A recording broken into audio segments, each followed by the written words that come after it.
Chapter 2, The Design School, Strategy Formation as a Process of Conception.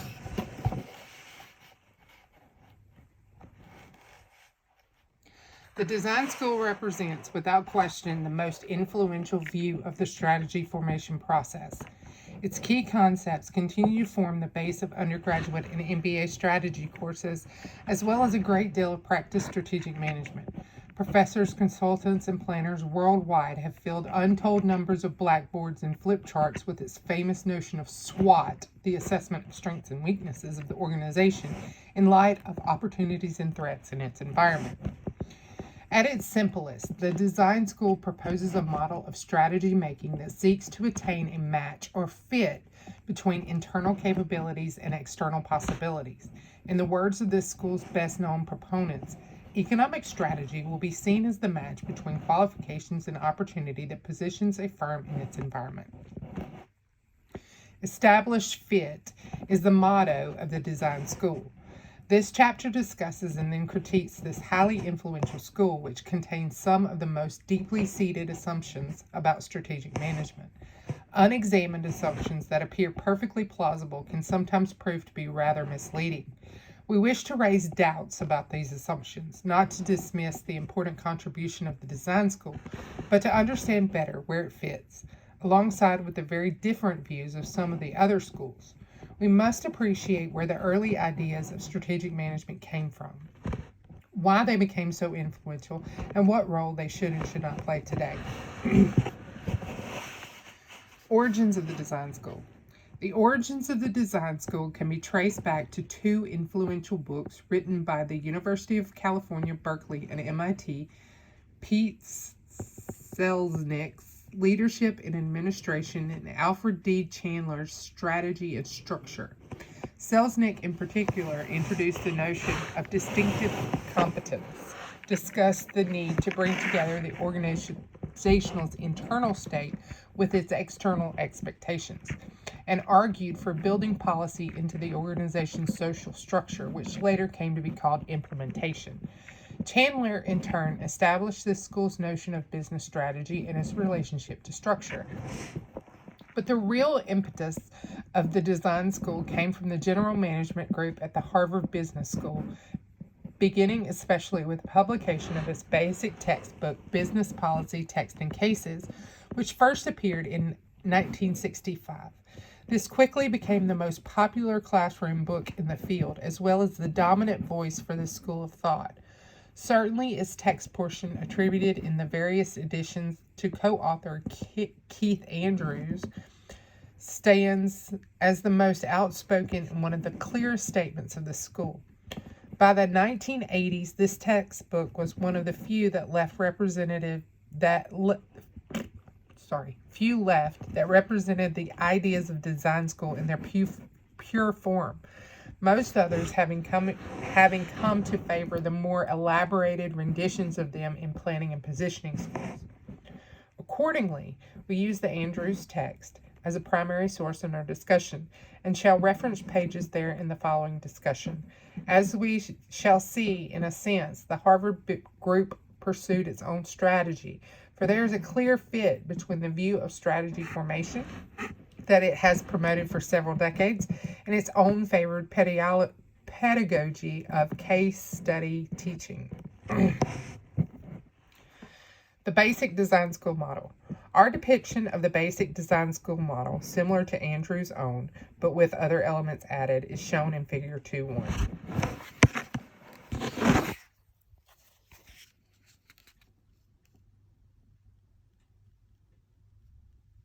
Figure 2.1.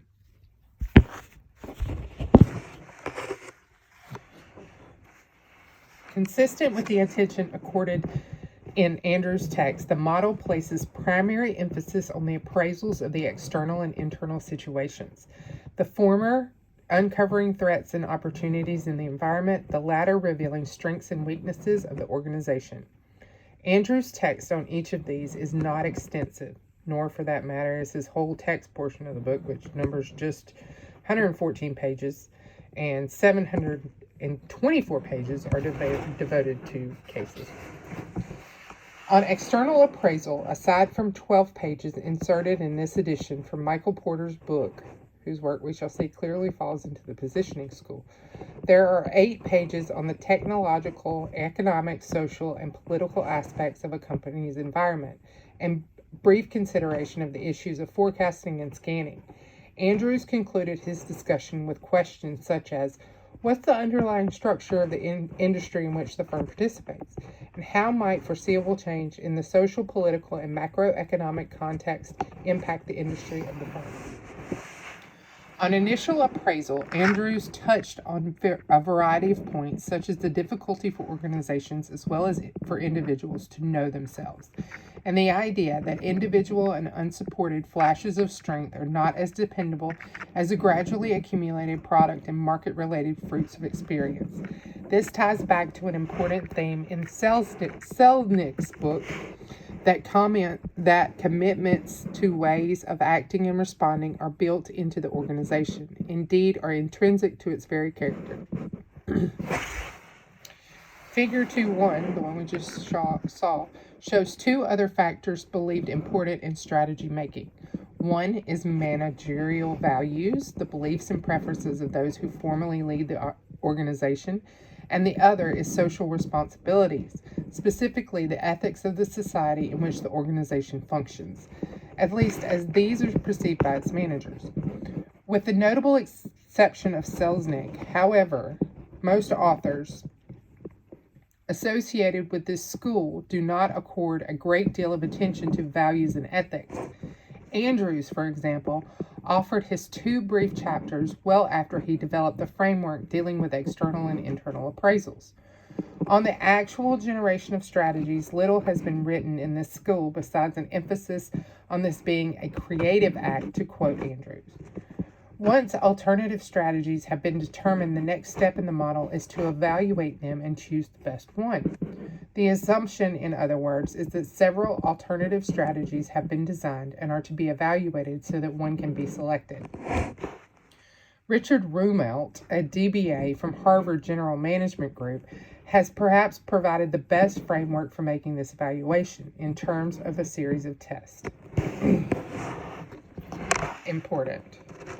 Consistency. The strategy must not present mutually inconsistent goals and policies. Consonance. The strategy must represent an adaptive response to the external environment and to the critical changes occurring within it. Advantage. The strategy must provide for the creation and or maintenance of a competitive advantage in the selected area of activity. And feasibility. The strategy must neither overtax available resources nor create unsolvable subproblems. Consistency, consonance, advantage, and feasibility. Finally, virtually all of the writings of this school make clear that once a strategy has been agreed upon, it is then implemented. We show implementation in the diagram as flaring out from formulation to suggest that after the appraisals have been completed to narrow down to convergent choice, the process diverges again to ensure implementation across the entire organization. Interestingly, here is one place where Andrews becomes rather specific. He listed 12 steps in the implementation process, backed it up by a fair amount of text, encompassing many aspects of the strategy process not considered in formulation. While, as we see, the strategic management field has developed and grown in many different directions, most standard textbooks continue to use the SWOT model as their centerpiece. That is so true. Tables 2.1 and 2.2, we saw 2.1, and here is 2.2.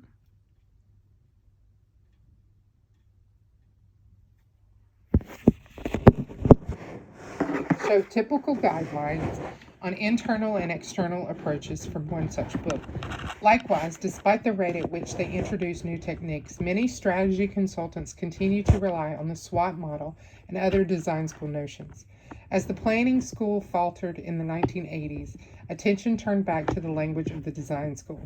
Consulting firm Kepner-Troege's Law of Parsimony, for example, was an almost direct quote from Andrews' early work. Keep strategies clear, simple, and specific.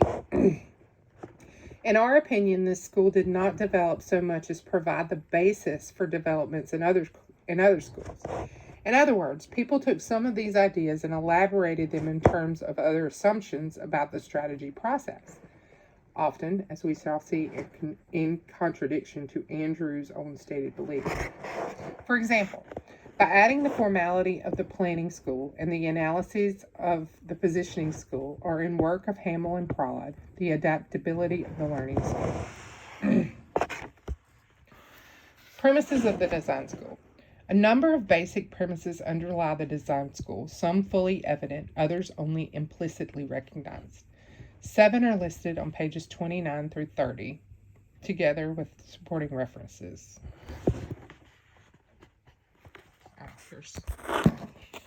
Oh, sorry. Hit the wrong button. That's page 30.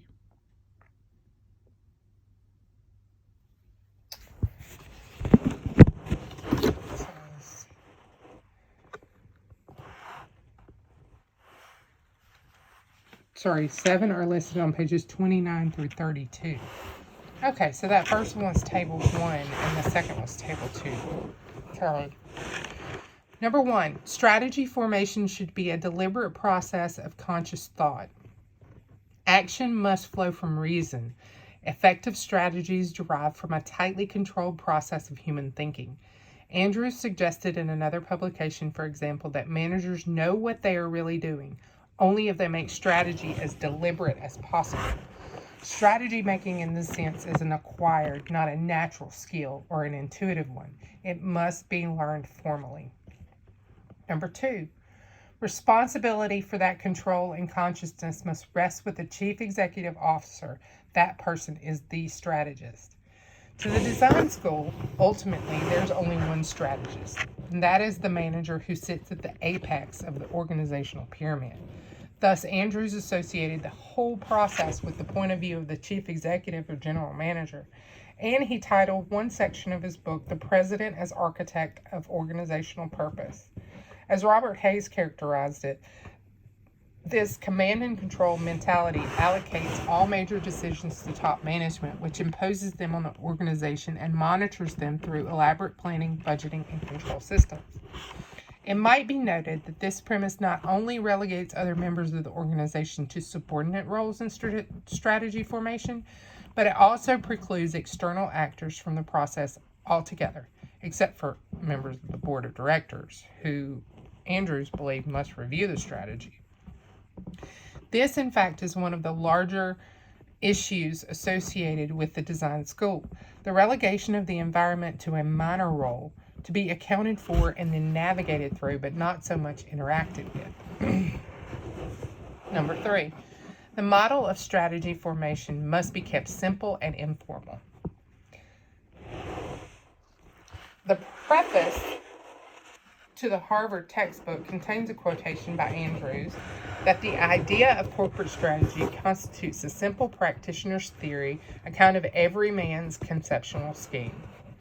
Fundamental to this view is the belief that elaboration and formalization will sap the model of its essence. This premise, in fact, goes with the last. One way to ensure that strategy is controlled in one mind is to keep the process simple.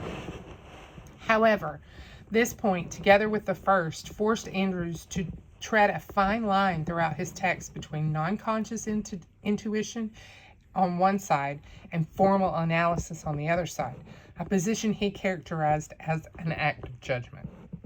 This distinguishes the design school from the entrepreneurial school on one side and the planning and especially positioning schools on the other. Number 4, strategy should be one of a kind. The best ones result from a process of individualized design. As suggested above, it is the specific situation that matters, not any system of general variables. It follows, therefore, that strategies have to be tailored to the individual case. As a result, the design school says little about the content of strategies themselves, but instead concentrates on the process by which they should be developed. And that process, above all, should be a creative act to build on distinctive competence. Number 5. The design process is complete when strategies appear fully formulated as perspective.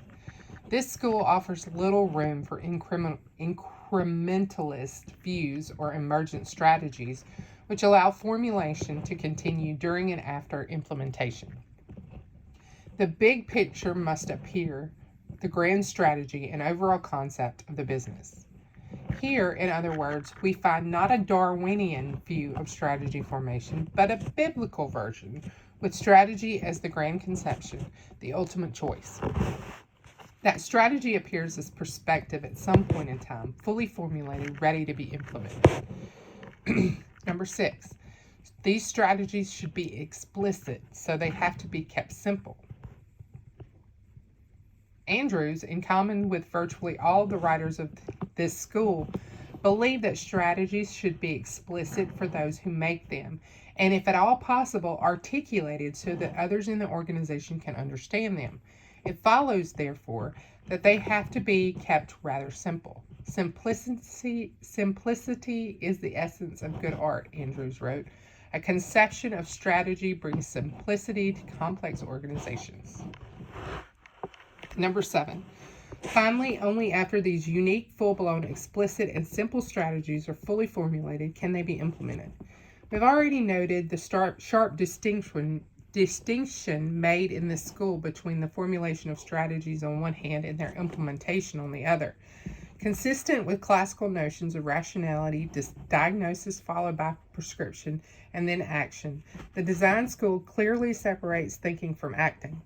Central to this distinction is the associated premise that structure must follow strategy. It appears to be assumed that each time a new strategy is formulated, the state of structure and everything else in the organization must be considered new. According to Andrews, until we know the strategy, we cannot begin to specify the appropriate structure.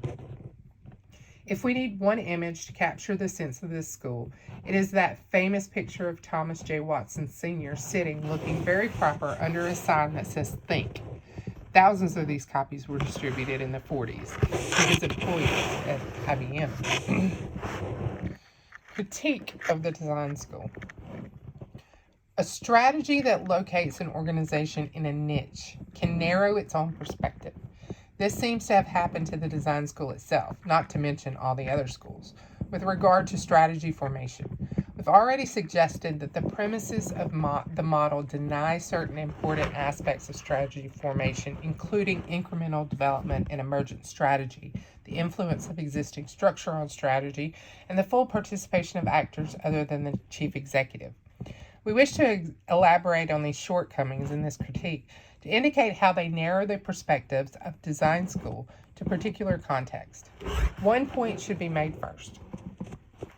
Proponents of this school may well argue that we are interpreting these writings too literally, that it is unfair to take apart a model, a suggested sequence of prescriptive steps, when all that was intended was a simple framework. In our view, however, both rest on the same set of assumptions, a critique of which forms the basis of our argument. These assumptions concern the central role of conscious thought in strategy formation, that such thought must necessarily precede action, and correspondingly that the organization must separate the work of thinkers from that of doers. We develop our critique at some length because of the influence the design school has had and continues to have, all too often without being realized, on the teaching and practice of strategic management, as well as on the planning and positioning schools in particular, which renders much of this critique applicable to them, as we shall see. Assessment of strengths and weaknesses, bypassing learning. Our comments here revolve around one central theme. This school's promotion of thought independent of action, strategy formation above all, as a process of conception rather than one of learning. We can see this most clearly in a fundamental step in the formulation process, the assessment of strengths and weaknesses. How does an organization know its strengths and weaknesses? On this, the design school has been quite clear. By consideration, assessment, judgment supported by analysis, In other words, by conscious thought expressed verbally and on paper, one gets the image of executives sitting around the table, as in the cartoon at the beginning of the chapter, discussing the strengths, weaknesses, and distinctive competencies of an organization, much as do students in case study class. Having decided what these are, they are then ready to design the strategies. But are competencies distinct even to an organization? Might they not also be distinct to context, to time, even to application? In other words, can any organization really be sure of its strengths before it tests them? Every strategic change involves some new experience, a step into the unknown, the taking of some kind of risk. Therefore, no organization can ever be sure in advance whether an established competence will prove to be a strength or a weakness. In its retail diversification efforts, a supermarket chain was surprised to learn that discount stores, which seemed so compatible with its food store operations, didn't work out well, while fast food restaurants, ostensibly so different, did. The similarities of the discount store business, how products are displayed, moved about by customers, and checked out, were apparently overwhelmed by the subtle differences of merchandising, styling, obsolescence, and the like. On the other hand, the restaurants may have looked very different, but they moved simple, perishable, commodity-like products through an efficient chain of distribution, much as did the supermarket business. The point we wish to emphasize is, how could a firm have known this ahead of time? The discovery of what businesses are in could not be undertaken merely on paper. It had to benefit from the results of testing and experience. And the conclusion suggested from such experiences that strengths often turn out to be far narrower than expected and weaknesses far broader. Nowhere does this come through more clearly in practice than in all those attempts at related diversification by acquisition. Obviously, no organization can undertake such an effort without a prior assessment of its strengths and weaknesses. Yet so many experiences reported in the popular press and the published research suggest that related diversification is above all a learning process in which the acquiring firm has to make a number of mistakes until it gradually figures out, if it ever does, what works for it.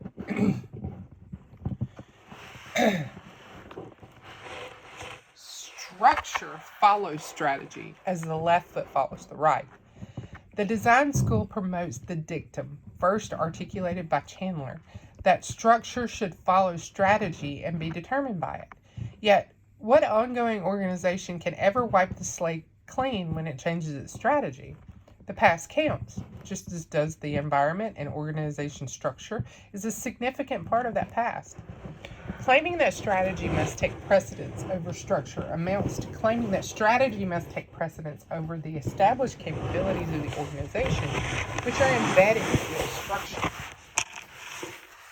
Indeed, this school's own model, as in Figure 2.1, these capabilities are inevitably shown as inputs to strategy formation, part of the organization's strength.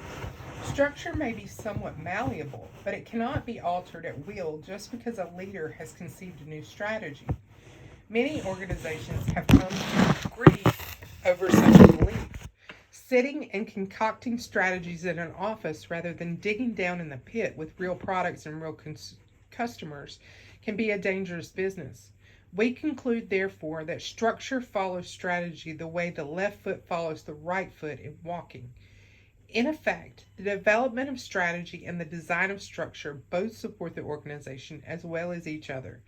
Each always precedes the other and follows it, except when the two move together as the organization jumps to a new position. Strategy formation is an integrated system, not an arbitrary sequence. Making strategy explicit, promoting inflexibility. Once strategies have been created, then the model calls for their articulation. Failure to do so is considered evidence of fuzzy thinking or else of political motive. But there are other more important reasons not to articulate strategy, which strike at the basic assumptions of the design school. So, to so articulate strategy, a strategist must know for sure where he or she wishes to go with few serious doubts. Ooh, can't turn the page. Come on. But organizations have to cope with conditions of uncertainty too. How can a company come to grips with a changing environment when its strategy is already known? Our point is that organizations must function not only with strategy, but also during periods of the formation of the strategy, which can endure for long periods. As James Bryan Quinn has noted, it is virtually impossible for a manager to orchestrate all internal decisions, external environmental events, behavior and power relationships, technical and informational needs, and actions of intelligent opponents so that they come together at a precise moment. During periods of uncertainty, the danger is not the lack of explicit strategy, but the opposite, a premature closure. Moreover, even when uncertainty is low, the dangers of articulating strategies must still be recognized. Explicit strategies are blinders designed to focus direction and so to block out peripheral vision. They can thus impede strategic change when it becomes necessary. Put differently, while strategists may be sure for now, they can never be sure forever. The more clearly articulated the strategy, the more deeply embedded it becomes in the habits of the organization, as well as in the minds of the strategists. There is, in fact, evidence from laboratories of cognitive psychology that the articulation of a strategy, just having someone talk about what he or she is going to do anyway, locks it in, breeding a resistance to change later. To summarize, certain strategies must often be made explicit for purposes of investigation, coordination, and support. The questions are when and how, and when not. These are questions assumed away in the design school. Separation of formulation from implementation, detaching the thinking from the acting. The formulation-implementation dichotomy is central to the design school, whether taken as a tight model or a loose framework. This separation is convenient for the case study classroom, where students can formulate even if they can't implement. In an hour or so, based on 20 pages read the night before, the class can assess the external environment, identify distinctive competencies, generate alternative strategies, and discuss which ones should be selected. Through disciplined classroom drill with the concept of strategy, drill in the formal and analytic that focuses attention on selecting and ordering data, claimed one of Harvard's most famous case study teachers and a senior author of the textbook students can be taught to ask the critical questions appropriate to the situation. But how can a student who has read a short resume of a company but has never seen the products, never met the customer, never visited the factories, possibly know these things? Is this the kind of data necessary to ask the critical questions? The case study method may be a powerful device to bring a wide variety of experience into the classroom for descriptive purposes, but it can become terribly dangerous when used for prescription, to teach a process by which strategies should be made.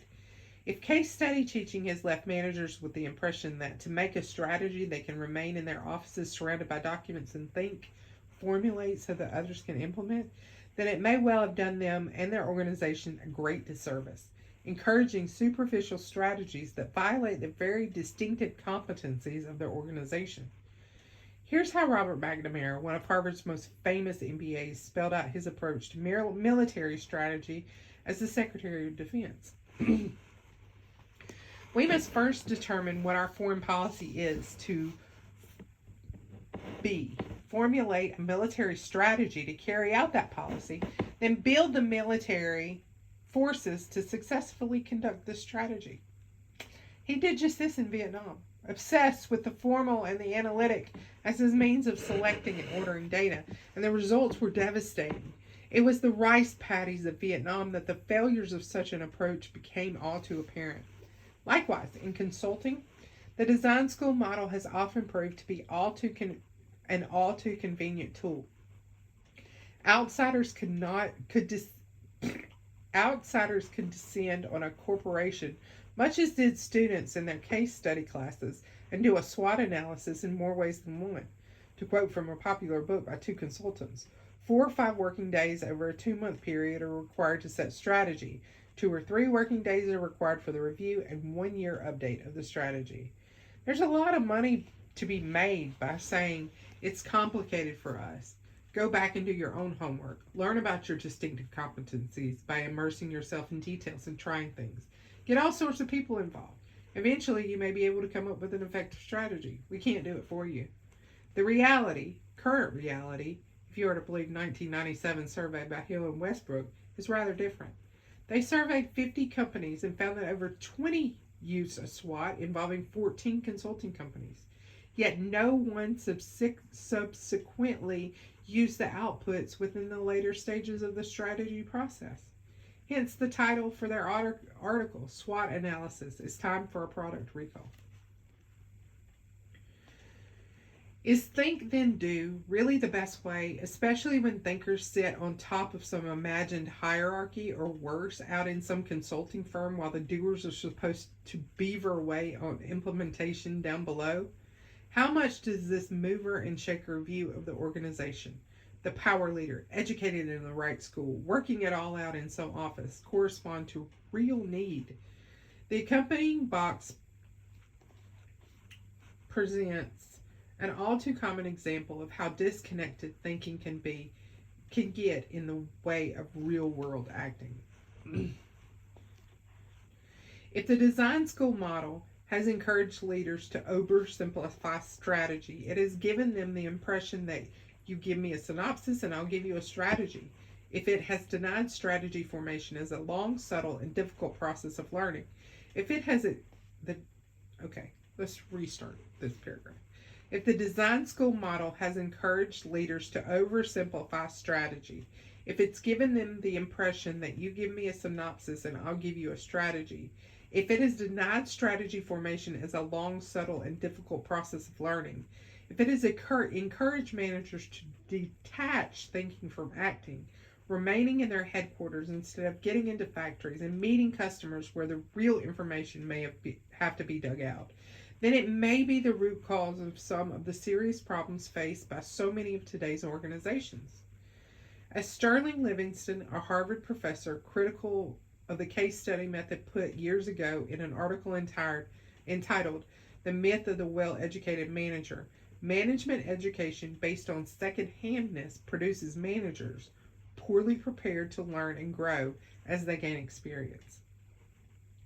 In an article on the dysfunctions of traditional military organizations, Field has noted the sharp distinction that is made between the officers in the rear, who have the power to formulate plans and direct their execution, and the troops on the front, who, despite their first-hand experience, can only implement the plans given to them. This is based on the assumption that the officer's position serves to keep them informed about what's happening to the Army as a whole, which is supported by the hierarchical structure of the military organization. This assumption is in fact fundamental to the separation between formulation and implementation. The data can be aggregated and transmitted up the hierarchy without significant loss or destruction. It is an assumption that often fails, destroying carefully formulated strategies in the process. The external environment is not some kind of pear to be plucked from the tree of external appraisal. It is instead a major and sometimes unpredictable force to be reckoned with. Sometimes conditions change unexpectedly so that intended strategies become useless. Other times, environments are so unstable that no intended strategy can be useful. In still other cases, it is the implementers that resist. They may, of course, be narrow-minded bureaucrats, too wedded to their traditional ways to know a good new strategy when they see one. But they can also be right-minded people who simply wish to serve the organization despite its leadership.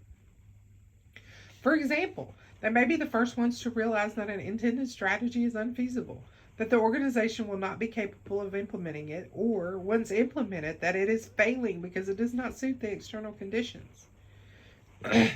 Behind the very distinction between formulation and implementation lies a set of very ambitious assumptions that environments can always be understood, currently and for a period well into the future, either by senior management or in ways that can be transmitted to that management, and that the environment itself is sufficiently stable, or at least predictable, to ensure that the formulated strategies today will remain viable after implementation.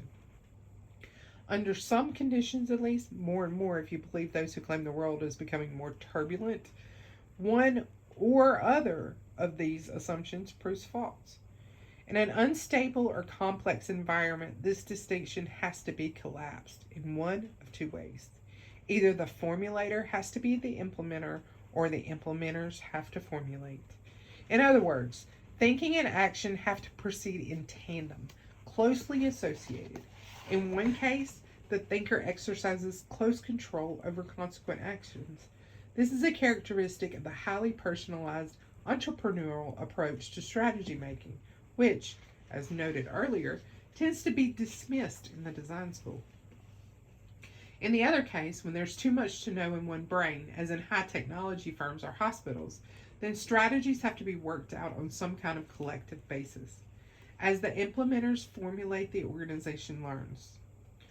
Out of this discussion comes a whole range of possible relationships between thought and action. There are times when thought should precede action and guide it, so the dichotomy between formulation and implementation holds up, more or less, as in the design school model. Other times, however, especially during or immediately after major unexpected shifts in the environment, thought must be so bound up with action that learning becomes a better notion than designing for what has to happen. And then, perhaps most common, are a whole range of possibilities in between, where thought and action respond to each other. Intended strategies exist, but realized strategies also emerge. Here, words like formulation and implementation should be used with caution, as should the design school model of strategy formation. To conclude this critique, this seemingly innocent model, the mere informing idea, in fact, contains some ambitious assumptions about the capabilities of organizations and their leaders. Assumptions that break down in whole, or in good part, under many common conditions. The problem may be seen in the very concept of design, which is a noun as well as a verb in the English language. There's a process of designing that leads to output called designs. What we are here calling the design school has focused on the process, not the product, but it assumed that the two are intrinsically linked, that strategy is a grand design that requires a grand designer. There is, however, no one best route to truth in strategy. Indeed, no route there at all. As we progress through the chapters of this book, we shall find increasing reason to question the limiting premises of the design school and those of the other school as well. Context and contributions, the design school. Our critique has been intended to dismiss not the design school, but its assumption of universality, that it somehow represents the one best way to make strategy. In particular, we reject the models where strategy formation has to emphasize learning, especially on a collective basis, under conditions of uncertainty and complexity. We also reject the model where it tends to be applied with superficial understanding of the operations in question. We see a set of 4 conditions in particular that should encourage an organization to tilt toward the design school model.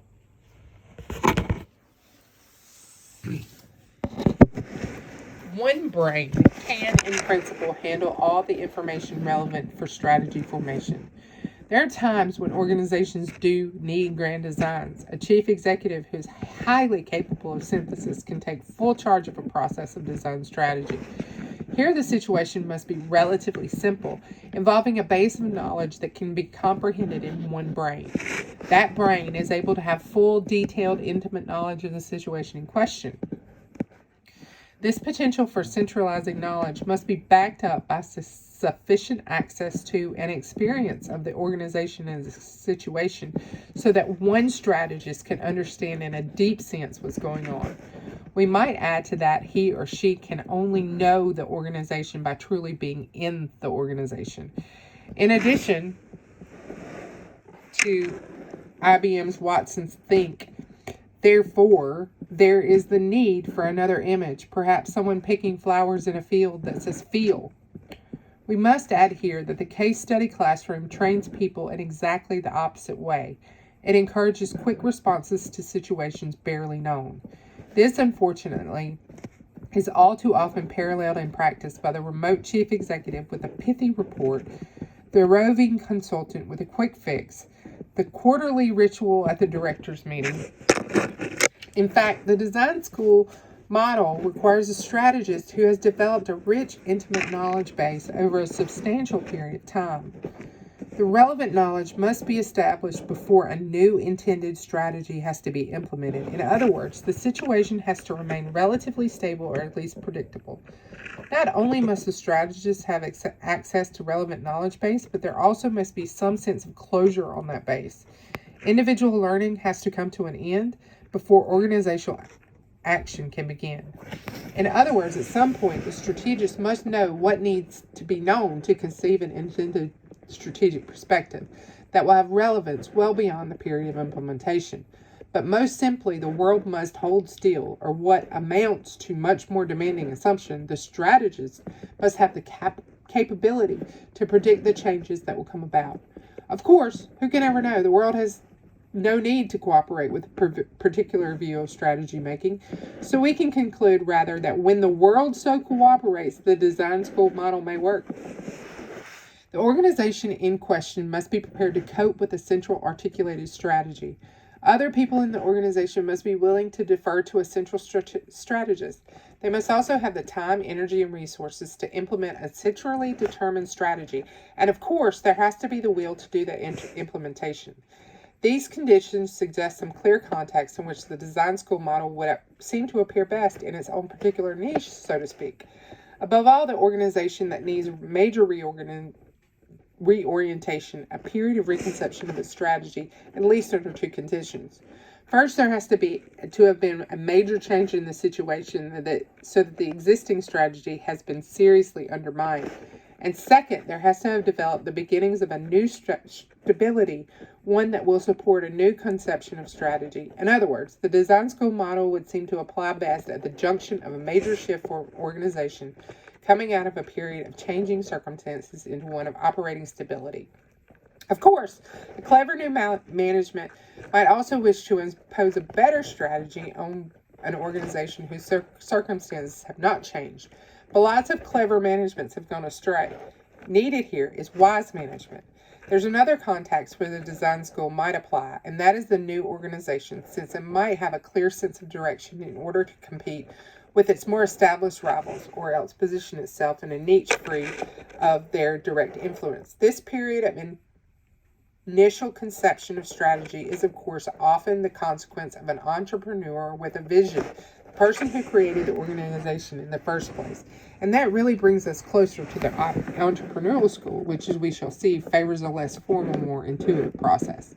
To conclude in critiquing the design model, perhaps we should be careful to preserve the design school, for while the model may be restricted in its application and often overly simplified, the school's contribution as an informing idea has been profound. The design school has developed important vocabulary by which to discuss grand strategy, and has provided the central notion that underlies so much of the prescription in the field of strategic management, namely that strategy represents a fundamental fit between external opportunity and internal capability.